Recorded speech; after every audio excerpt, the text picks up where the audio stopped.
Ravi de vous retrouver pour ce nouveau numéro du Dessous des cartes. On vous emmène cette semaine en Colombie et on démarre avec cette photo qui, pour beaucoup, j'en suis sûre, reste attachée à ce pays. Ingrid Betancourt, femme politique franco-colombienne enlevée par la guérilla des FARC, détenue captive dans la jungle amazonienne pendant plus de 6 ans, entre 2002 et 2008. Pourtant, Ingrid Betancourt, en 2016, a soutenu les responsables politiques colombiens qui ont signé cet accord de paix historique avec les FARC, on y reviendra tout à l'heure. Objectif de l'accord, dépasser enfin les clivages profonds d'une société colombienne, vous allez voir, tiraillée depuis trop longtemps entre deux extrêmes, guérilla marxiste révolutionnaire d'un côté, droite ultra-conservatrice et milices paramilitaires de l'autre. Aujourd'hui, la Colombie n'en a pas fini avec les tensions sociales dans un pays inégalitaire, émaillé de violences liées notamment au trafic de la cocaïne. La Colombie, un pays révolté, même si c'est aussi, vous allez voir, un pays à découvrir pour son histoire, sa culture et ses paysages. Au nord de l'Amérique du Sud, la Colombie partage ses frontières avec 5 voisins, le Venezuela, le Brésil, le Pérou, l'Équateur et le Panama. Sa situation géographique est unique, entre la mer des Caraïbes et l'océan Pacifique, et à cheval entre l'Amazonie et l'extrémité nord de la cordillère des Andes. Coupé par cette cordillère andine, le territoire colombien est fracturé et donc difficile à contrôler. Au centre du pays, on trouve les sierras densément peuplées, avec à plus de 2000 mètres d'altitude, Bogota, la capitale, 11 millions d'habitants, soit un Colombien sur 5, et les métropoles de Medellín et Cali. La côte caribéenne est elle aussi très urbanisée.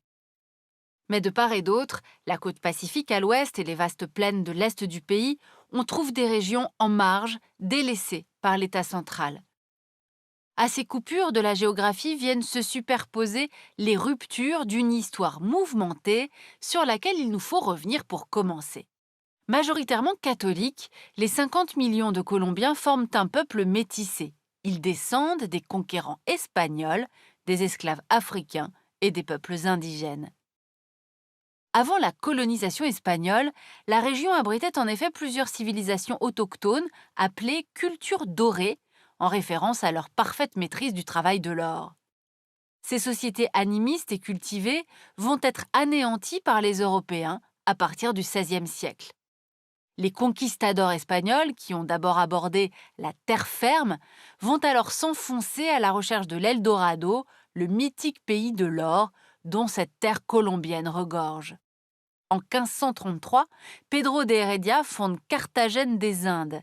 La ville devient rapidement un port important de l'Empire espagnol dans le Nouveau Monde. Jusqu'à la fin du XVIIIe siècle, les mines d'or alimenteront le commerce triangulaire et la traite des esclaves, qui feront la richesse de l'Espagne coloniale. En 1819, le révolutionnaire Simón Bolívar chasse finalement les Espagnols et proclame la République de Colombie, qui correspond sensiblement au territoire actuel de la Colombie, du Venezuela, du Panama et de l'Équateur. Mais dès 1830, cette grande Colombie se scinde en 3 États. Et en 1903, le Panama, soutenu par Washington, qui veut terminer et contrôler le canal, passe sous la coupe des États-Unis. Pour les Américains, le canal de Panama va permettre de relier la côte Est à la côte Ouest, une question commerciale de première importance. À cette époque, la Colombie entre également dans l'ère d'influence américaine pour y demeurer jusqu'à aujourd'hui. Au XXe siècle, la Colombie a par ailleurs un problème crucial, une société fracturée entre classe populaire et élite conservatrice. Dans ce pays divisé en 1948, l'assassinat de Jorge Gaitán, populaire et charismatique leader de la gauche, déclenche la violencia, une guerre civile qui durera presque une décennie et fera quelques 300 000 morts. Le partage des terres est au cœur de ce conflit politique. La déchirure sera profonde et durable. Les clivages sociaux et la question agraire divisent la Colombie depuis cette époque et la violence va bientôt rejaillir. Elle s'intensifie à partir des années 1990, alimentée par le trafic de drogue, la cocaïne principalement, on y reviendra tout à l'heure. La guerre civile oppose alors 2 camps irréductibles. D'un côté, les forces armées révolutionnaires de Colombie, les FARC, principale guérilla communiste, ainsi que l'Armée de Libération Nationale, ELN en espagnol, également d'obédience communiste, et de l'autre, l'armée et les milices paramilitaires d'extrême droite. Les FARC, réfugiés dans la jungle, luttent par tous les moyens pour établir un régime communiste basé sur la redistribution des terres des grands propriétaires aux petits paysans. Extorsion, enlèvement, assassinat, les guérilleros multiplient les crimes et finiront par se couper de leur base populaire. Les Autodéfenses Unies de Colombie, le principal groupe paramilitaire du pays, protège lui les intérêts des grands propriétaires terriens. Très liés à la droite colombienne au pouvoir et à l'armée, les paramilitaires seraient responsables de 80% des assassinats de civils pendant le conflit, selon les Nations Unies.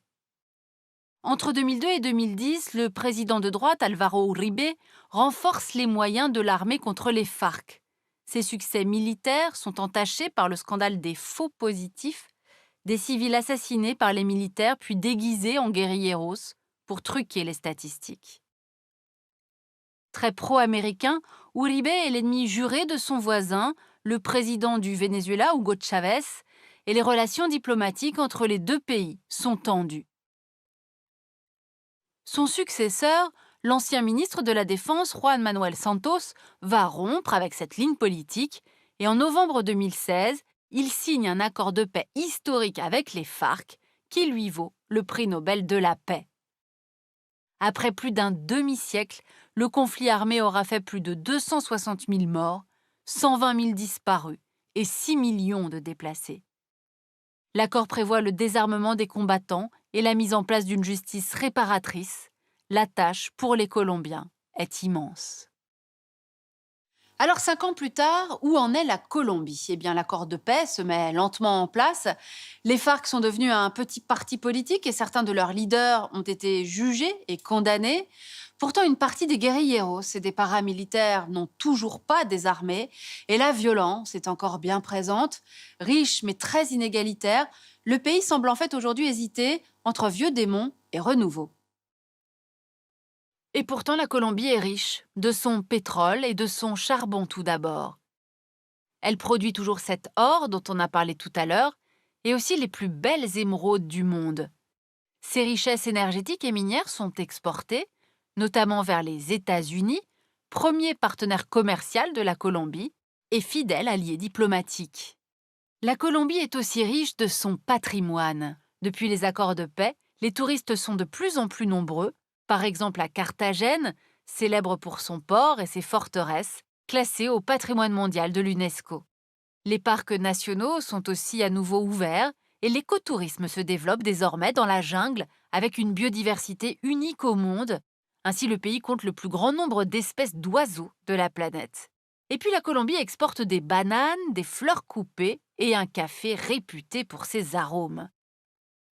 La Colombie est en effet le 3e pays exportateur mondial de café. Voilà qui ne profite guère aux petits producteurs des hauts plateaux andins. En effet, leurs revenus sont tributaires des variations du cours mondial. Dès lors, ils survivent difficilement. De manière générale, la Colombie est aujourd'hui l'un des pays où les inégalités de revenus sont les plus fortes au monde. Et vous voyez ici en violet sur la carte les départements les plus pauvres. Dans ces départements, plus de la moitié de la population se trouve en situation de grande pauvreté. Partons maintenant pour le nord de la Cordillère et dans les régions du sud du pays, où des paysans pauvres cultivent une plante traditionnelle, la coca, une ressource indissociable du pays.